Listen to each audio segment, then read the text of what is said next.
So, hi everybody. I have my husband here.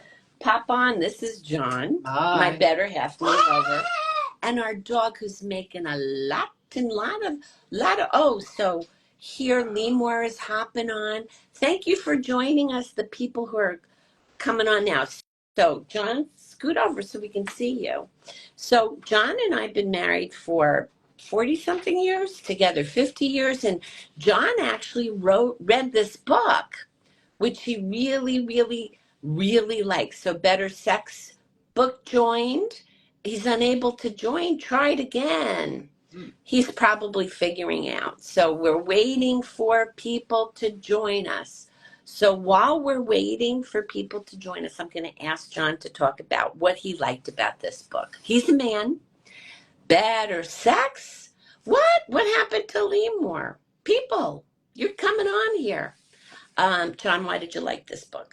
I liked it because it was written in a way that I could imagine a broad spectrum of the male population really getting benefit from.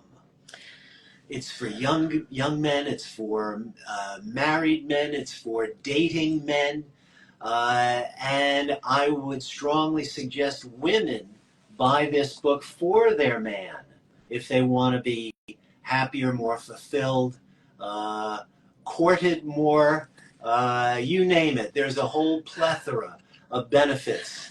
Highly more. Hi, John. Keep How? going. It's so interesting what you're Oh, saying. thank you, thank you. Yeah, it's broken down into chunks that you can really just sit with for a few minutes. And at the end of each chapter, there's the takeaway, which I really appreciate. And well documented. If you're of a mind to, you can pursue the citations in this book and really do a deep dive on men's sexual health, women's sexual health and evolution in our culture, our society. Uh, I really, really recommend the book quite highly. So I'm gonna reinvite. It's a shame Steve's not here to hear all. Well, gonna try to invite him anyway. Okay, I think he's on now. Hi. Steve is in the house. Hi, Steve. Maureen is Hi, in the Mom. Good house. Yay! morning. Hi. And I have my husband John Hi, here everybody. too. He's Hi, a John. man. Hi. So we started to talk about your book. John loved it. I loved it. So, Steve, would you tell us a little bit about how you came to write a book, Better Sex, Better Life, Better Man? Sure.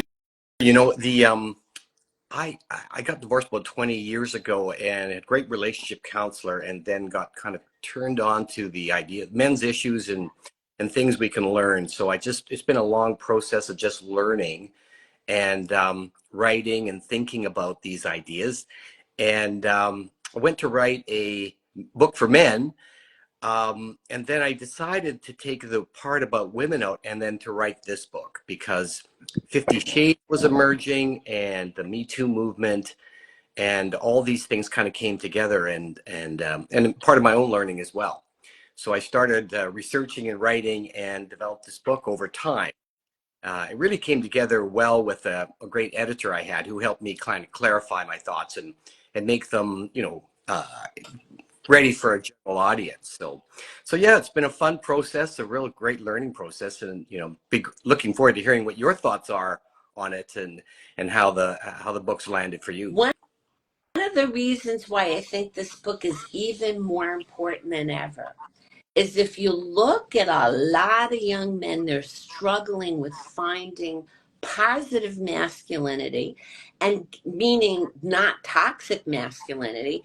And if you look at what's happening politically, where we're normalizing men grabbing women by the pussy and all of this kind of negative masculine toxic masculinity, there really needs to be some intelligent guide for men about how to navigate the powerful positive masculine.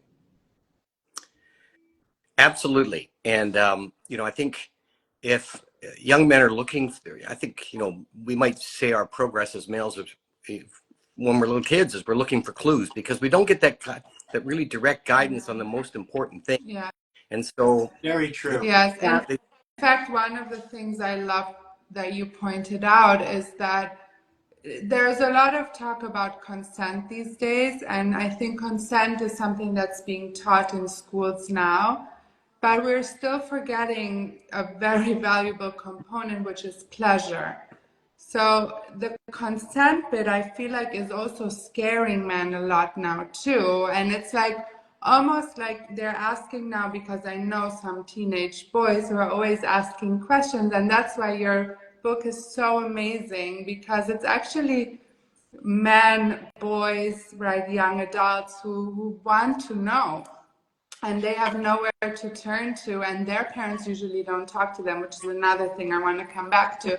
But basically, they're saying, oh, do I need to ask permission to kiss her? And it's like, well, it's a bit like, it's nice to ask, can I kiss you? But sometimes you can also feel these things in the moment, right? So I would like for you to elaborate a little bit on what should we actually teach this boys that goes beyond consent. you mean like in terms of when I think about kissing, for example, Yes. there's Yeah. that where Thank you you're for bringing that up. I have a whole chapter on I it because I think it's really know, important. In fact, I loved it. It's an underrated part of sex, but Yes. I didn't mean to interrupt. no, very Continue. no, very true. In fact, um, there's a masculine way to do it, and it takes time. But I think of it as when you're talking with someone, a woman, and side by side, and then you gradually turn towards each other, and then you're facing. So there's quarter turns, 1/8 turns. In other words, you don't go all in with one, because then you're not really getting consent physically. But if you quarter turn slowly, and then you're face to face, and then you're looking down at her lips and then up again, and she's still looking at you, she's kind of inviting you, so you've got sort of implied consent. And I know we want to get consent all the time, but we can't get it all the time. So we need to kind of read the room and use those quarter turns in everything, Can I jump right? And you, in here? yep, go ahead. So what really is missing for most people is communication. And communication includes attunement, paying attention, reading the Yeah. room. And what I would say to Body anybody, language. I Yeah. would say to anybody, creating a conversation even to make sure you have consent is really a good practice, because it's actually part of being courtly. And I think if you ask, is it okay if I kiss you now? That can be so delicious. So I think if anybody's a little afraid of erring in any way, if you think about the actual asking for consent is a beautiful connection. And I think one of the things is, look, I deal with a lot of issues with people who have a lot of sexual boo-boos. That's kind of my job. One of the things that people need to remember is consent needs to happen all the time. Just because you're in relationship with somebody, you're married to somebody, doesn't mean that they have carte blanche. Blanc? What's a carte blanche? Mm-hmm. To just, have at it. And this is true for women as well, that women can't make assumptions that they just, can proceed with something. It's really about, at the core, attunement and connection and communication.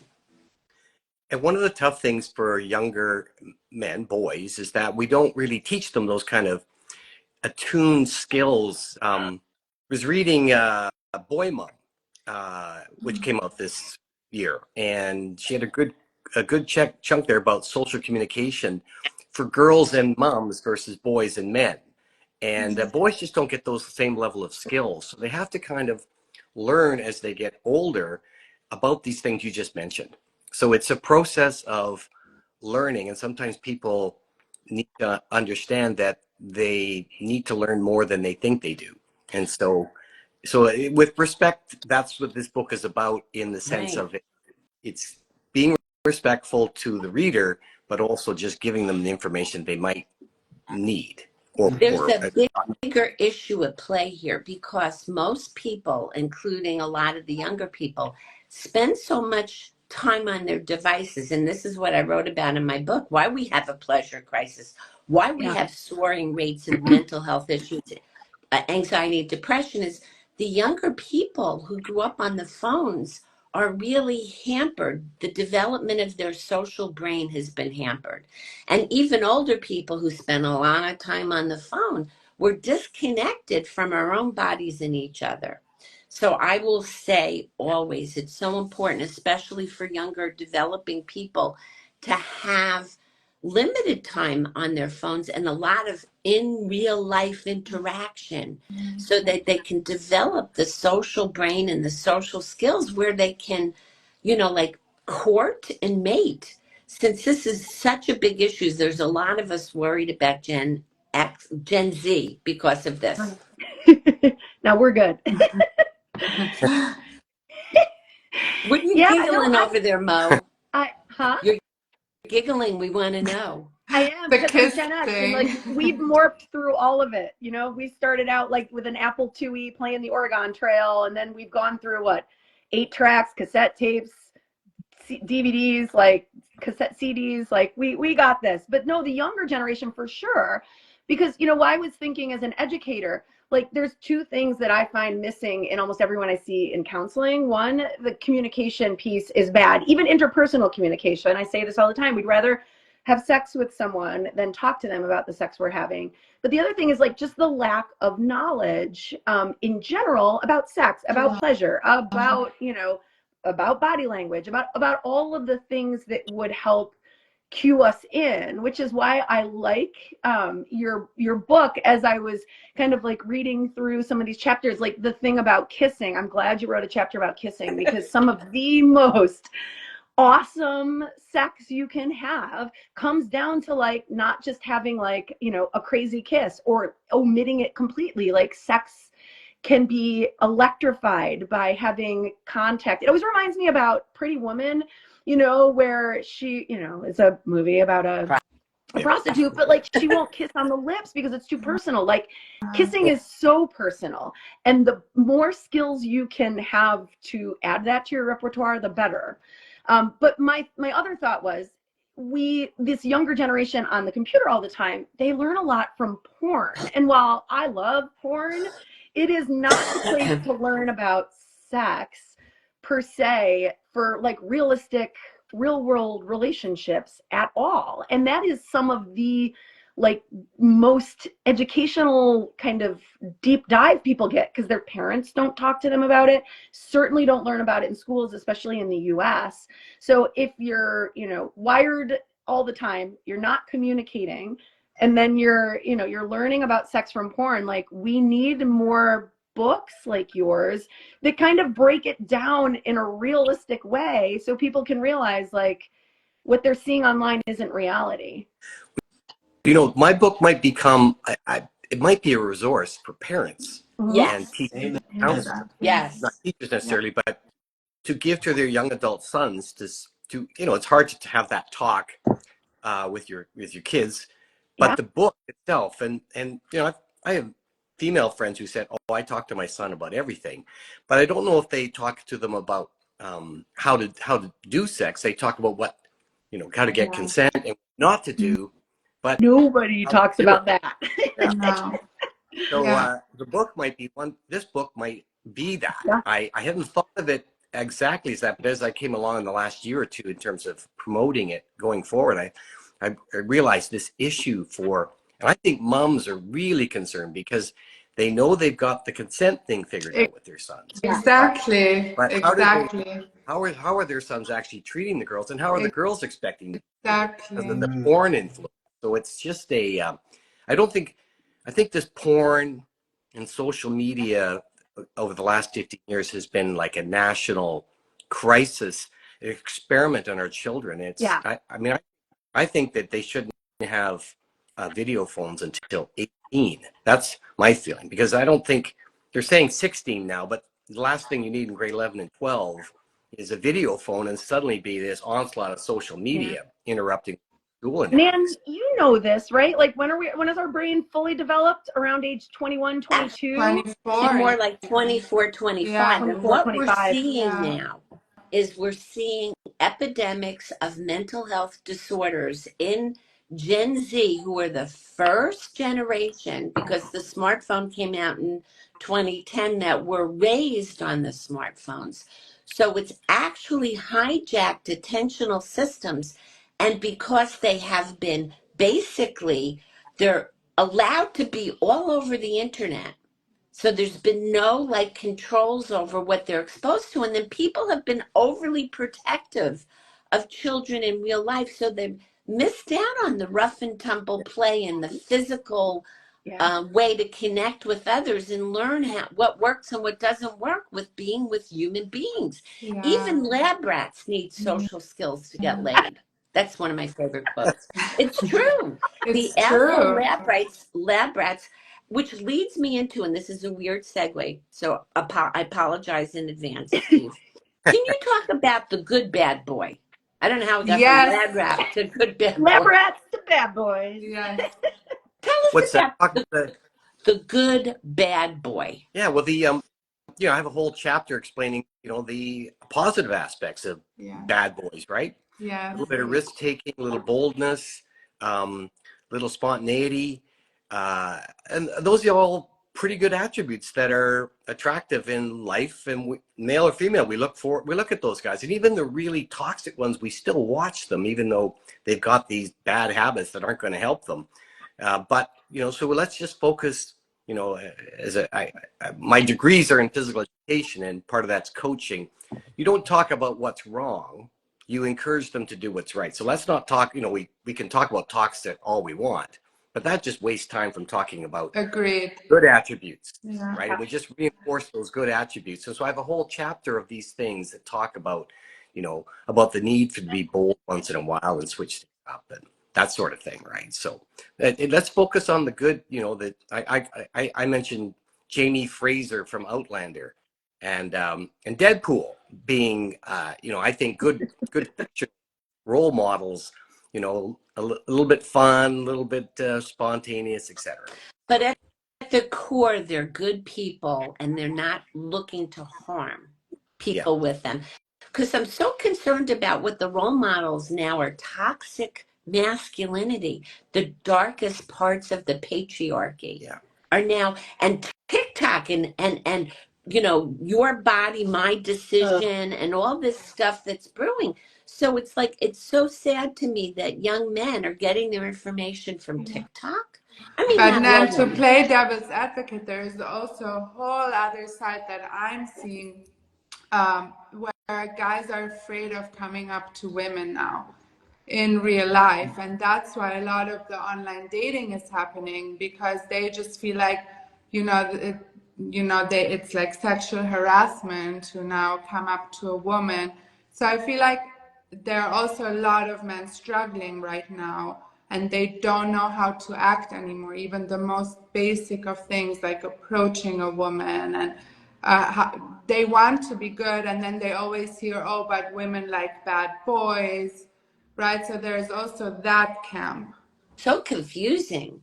And because they're It's not tough. spending their I feel time. sorry for men I feel sorry for nowadays. men It's and very women. confusing. And they're not spending time in their peer groups. Like when we were growing up, not to sound like a dinosaur, but we were interacting with people. And if someone was an asshole, nobody wanted to play with them. So and online, that's very different. People are anonymous. They don't really have skin in the game. They're not getting that connection and communication that fosters not only the social brain, but the ability to regulate emotions. And this is what we're seeing. We call it social media, but it's really anti-social media. Absolutely. Yeah. Both Especially social. for young people, because they need that base, like you If just said. they use it intentionally, then it can be good. But it's always like, like you need to think about, what are you watching? How long are you watching it for? Because most people, when they're on social media, feel worse afterwards. Most people, the vast majority. And it's been so damaging to young women. It's so associated with depression, suicidality, Anxiety. and anxiety. So, like, how do we get people off their phones and face to face again. Thoughts? I mean, we're on our phones now and We we're are. talking about stuff which is very different Yeah. than spending all day doom scrolling and getting like down that, we really want to like and the sexual recession has become a sexual depression. There's a lot of Especially the for young young men, men. a Mhm. lot of the Yeah. young men who voted for you know who are people who are involuntarily kind of celibate because they're not connected. And it's so, so I, sad. I have to say with my kids, I've whenever they want to be like, I've made it a priority when they're like, can I go to so and so's house, or can so and so come over? That I like don't worry about the chaos, and I like encourage and foster as much, not only like team sports, because my kids both play 2 team sports and we are constantly running to sporting events and practices, but when they want to hang out with their friends in person, like I feel like sometimes I just want to stay in my pajamas, and then I'm like, all right, forget it, fine, I'll drive you over to your friend's house, because I feel like as much as I can be an enabler and a champion of them actually physically being in the presence of their friends, I think that helps, and doing things that get them moving and off the couch. We're not really the best at it. I know we need to be better at like making them have limits on their devices and stuff, but it's been hard. I have a kid born in 2011 who was swiping board books, and I was like, what the hell? We had like one iPad. I was like, how does this? She was like not even a year old, and she would pick up a board book and swipe it. And I was like, this is going to be really so. I mean, I try to like not want to be perfect in like having a clean house, or just doing what I want to do and trying to help them whenever social events may kind of show up. So it's kind of pushing me out of my comfort zone too. But in the schools around here are doing a good job of like locking up phones. Even in high school, they have like shoe racks by the door so that if God forbid something horrible happened in a school, the kids could still get their phone, but they're like hanging um, in the front of the room in like a shoe organizer while they're in class, which is, the part of me that worries about school shootings in the US is slightly happy about, but at the same time, it's like baby steps. It's better than it was. 2 years ago, they didn't do that, and they could carry their phones with them all day long. Well, Those are just my thoughts. there's a national group in the U.S. about working at this whole idea of getting phones and kids off social media and stuff. I forget the name of it, Moms Against Something or Moms for Something. I should look it up and just text it to you. But so there is this push, and we really have to, get kids more social in person for sure. Yeah. It's just part of being human. We're social It animals, and has time. I thought this social media thing eventually will go away in the sense that because it's so ubiquitous, it's actually in the background, Yeah. and we go back to social. But we have to be intentional. And if kids don't get in that habit early, it becomes harder as you get older, right? We Yeah. So need to be good role models. I go out and I Exactly. see people sitting in restaurants with their families, and the parents are like this with their phones, and the What do kids you are on their expect? tablets. And I'm Oh, like, yeah. what the Yeah. fuck? Yeah. yeah, What happened to having a conversation with your Yeah. kids? Yeah. yeah, Um, yeah. Hey, so the chapter on sexy dirty talk, um, I love that chapter, and it's kind of funny because especially I work with a lot of women who are kind of perimenopausal, midlife. It's kind of my counseling bread and butter. And so clinically, when I'm seeing patients, a lot of them are between like 45 and 65, and dirty talk is almost, even in this revolution of computers and cell phones, it's almost like it goes over their head. So I love that you included this because people of all ages, I think, you can benefit at least in this way by sending like a text to someone or to pique their interest. You can also, I found, people who get very squeamish or nervous about saying stuff when they're being intimate. I mean, you can start by just describing what you're doing or what you want, but I think little snippets of that go a long way. And I'm glad you included that chapter. Um, Well, Tell us a little bit about that part of, that first one, that MMMMM, that to me is an easy starter, right? it And is. Yeah. have to, he may be a guy's, I've never done this, and just a little growling and lower the eyes and look, and and she gets the message, and then he can build on from there. So I try in this book give the fundamentals. I don't say begin because they're fundamentals, and then I also go to Yeah. advanced because people are at different levels and they may progress rapidly. So, so in that one, I think that's a fun chapter because 2 chapters of that written, all sorts of various examples, and my editor said that's probably enough, Steve. We can scale back. Just give No, it. it's never enough. You know, So I had all this. you know what I loved? What turned me on? You ready for this? Ooh. Core play instead of foreplay. Oh, So yeah. John and I have been together for 50 years. Is that crazy? Since we're It's 17 amazing. years old. Yeah. And, like we've always had a really great sex life. We had great chemistry. And, life gets complicated. We have kids and grandchildren living with us now and stuff. I love the idea of having this idea of outside of the bedroom, the flirtation, the connection. And when we say flirtation, it doesn't even have to be silly stuff. It could just be like, like connection, Yeah. like intentional connection. Now that we have kids living with us again, we need to go out on dates. So even this whole of how do you, when we've been together for such a long time, to kind of reboot ourselves to thinking about the process of putting a little bit of attention on each other in that very like special way. Yeah. It gets hard. I mean, when you have with a young kid like Limor does, or like I've been married for 20 years and have 2 teenagers, like that part of stuff I want to have my husband read that chapter because because it's important, and he's introverted and he talks all day at work and then he comes home and he's spent. Meanwhile, like I'm emoting with people all day long in my job, and then I'm spent and don't want to pull it out of him. And I think a little bit of that ongoing connection goes a long way, separate of the kids and the babies and the other day-to-day boring crap of like running a household or living with someone, cohabitating.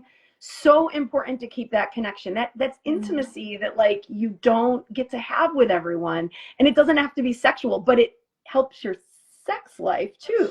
So that core play idea came from Ian Kerner, his book. So just to give credit where credit is due, I actually recommend his book as well. I give further reading to people because he wrote the Bible of oral sex, and but I made sure I had a chapter in to discuss that. But can we talk about the importance of oral sex for men? I mean, for men to know about how to pleasure women. I mean, yeah, absolutely. Well, I had a whole referred people to the book, and then everyone, all men, please read this book. Just you can, if there's one chapter you need to read, it's the oral sex one. Yeah. Dr. Candace Nicole is in the house. We had her on last week. Yeah. And she is so phenomenal. And I just love her book. And I think all of us talking together, one of the things, I'm going to do a little bit of a pivot. We're worried as women. We're worried as people. We're worried about our kids. We're worried about our country. We're worried about our planet. What Candace said last week, which I thought was so important, is that the most wonderful thing, and I'm sorry, Candace, if I'm not getting exactly straight, is we can work on pleasure and equity in our domestic lives with our partners.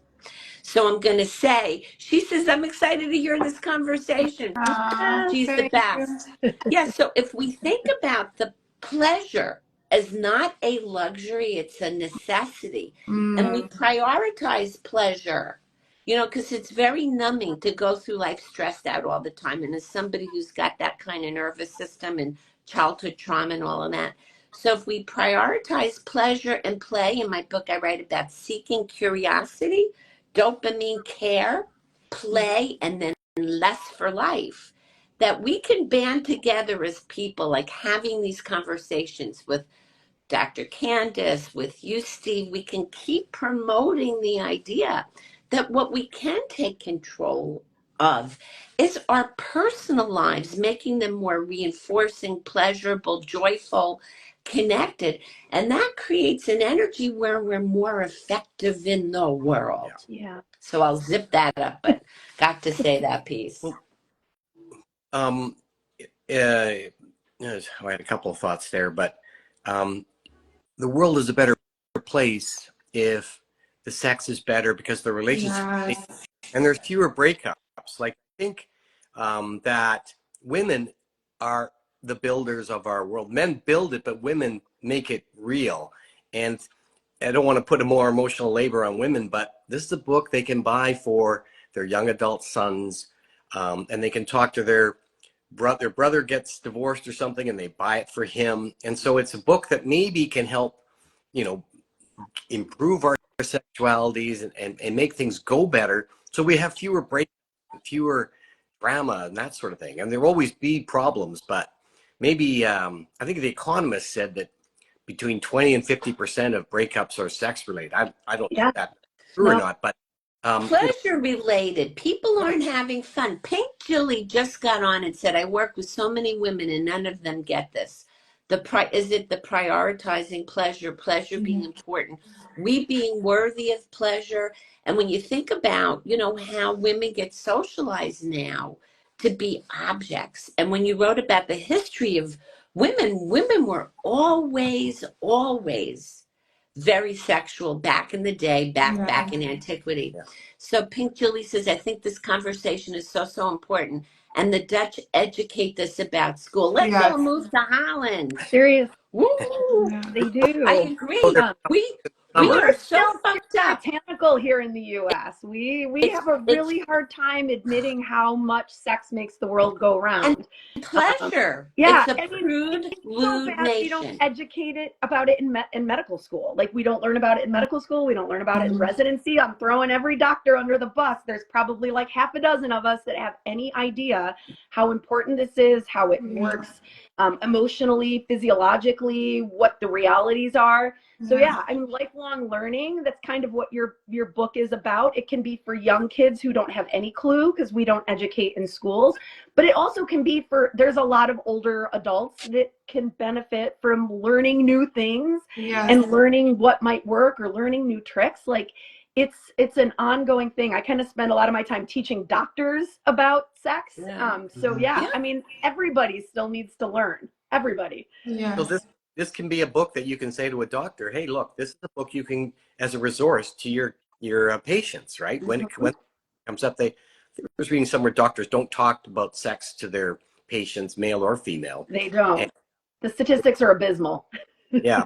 So this is a book that they can, hey, how's it going? And why don't you take a look at this book? That sort of thing, right? So it's absolutely. So Yeah. Steve, one aspect, sorry, go ahead.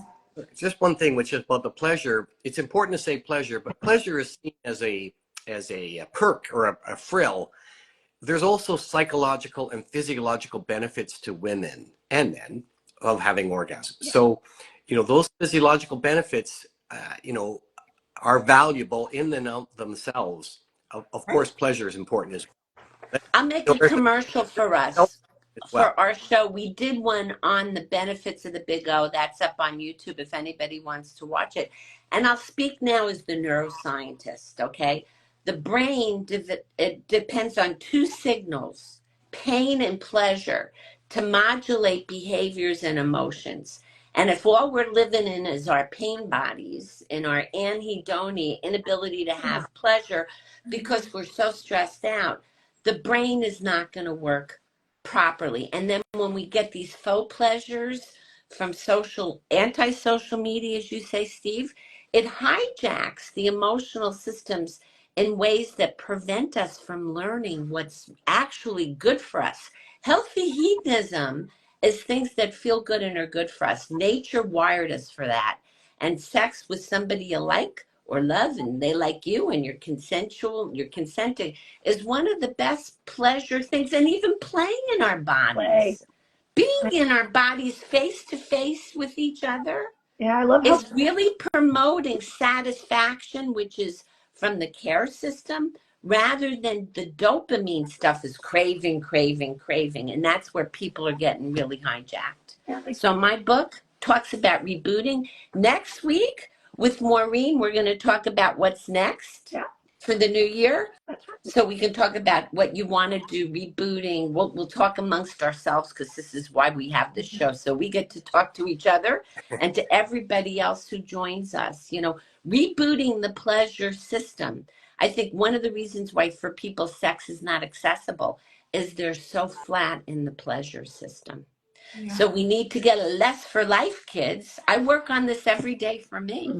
I Mhm. think now is also a really good time to work on it because it's the holidays and we can slow down a little bit and not feel guilty about slowing down, because I feel like we live in a society where it's like almost you're committing a crime if you're resting and not being productive, and there's this is actually a very good time to just slow down, connect with your loved ones.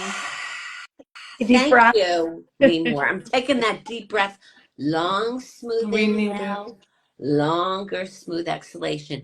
If we all slowed down just a little bit more and we paid attention to our Yeah. bodies and each other, we'd be healthier, we'd be more effective, we'd be having more fun, and things would work better.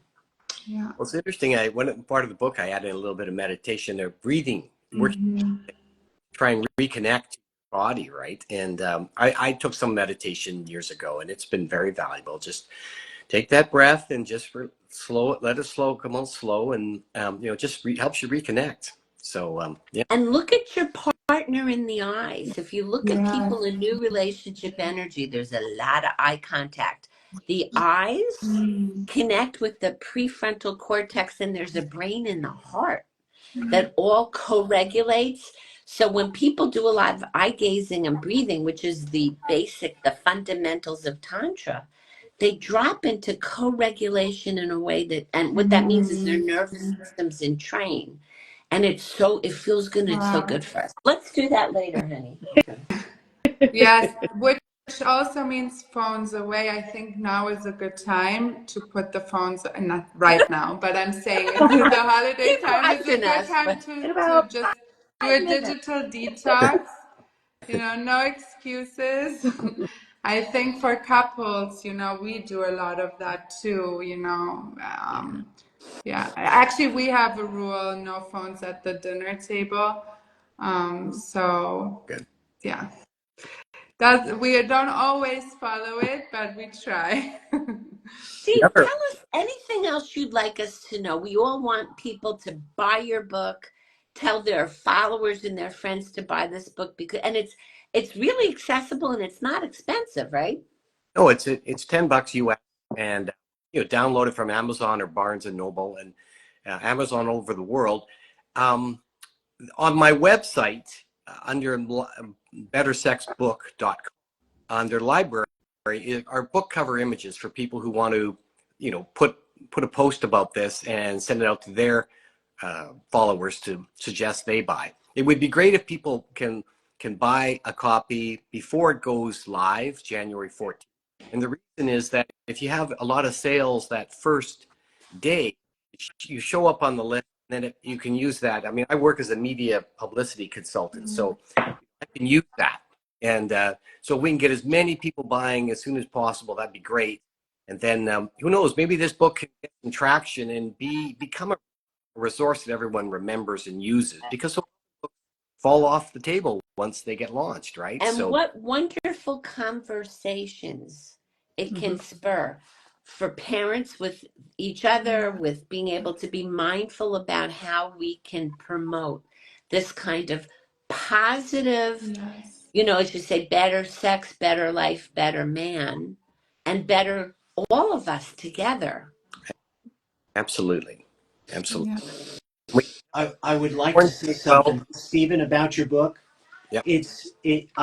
I'm thinking about it, and I'm thinking about two books that are very important to men: the Kama Sutra and Joseph Campbell's book about the hero's journey. Mm. And the Kama Sutra is basically an old-fashioned self-help book for men that includes sex, but it tells you who you get to be, Who to you get have to those be. I experiences. love And that's what your that. book does. It tells us who we're going to look like, how we're going to act, what our friendships are going to feel like, what our relationships are going to feel like. You really put the reader in the experience of being the better man. Well, thanks very much. Yeah, be your best self, or find Yeah. your best. Yeah, the modern day Kama Sutra. Like maybe we could work with that. Absolutely. But no, I think these are things that I've learned over time, et cetera. And we don't have that same kind of guidance for young boys and teens that women give to their daughters Yeah. automatically, in my opinion. So, they are, like I said, looking for clues, and Yes. Well They. put. Well put. well, Yes. we're all looking for clues because again, we're Yes. seeing how our team or troop of guys is acting, how's everybody dressing for golf or whatever. And so, we're always looking for clues because we don't really have that level of guidance. And so the book is aimed at doing that without being talking down to people, I Yeah. guess. Mhm. So thanks for Yeah. that. Yeah, that's the goal. If we can get it out there to help people, that's awesome, right? And I think even if you help 2 or 3 relationships succeed, it's like, oh, that's pretty good. Pretty good. So if people give feedback that way, much appreciated, to let us know that it actually was worth the effort to put in to develop it, right? So, and the other thing about an ebook is if there's something factually a little off, or people can send that in, and we'll correct it. So it becomes a living document, and always gets better and useful for people, right? Cool. So Nice. I wanted to ask if any of our viewers might have some questions. I never thought to do that. People have made comments and stuff, but this conversation, if anybody has a question, feel free to just kind of throw it out there. One of the things about having these kinds of conversations is really it gives us time, like, to take the breath, to think about what's really important, who we get to be, especially now we're entering the next leg of the journey. And the next leg of the journey, we always think about New Year's resolutions as kind of a bummer.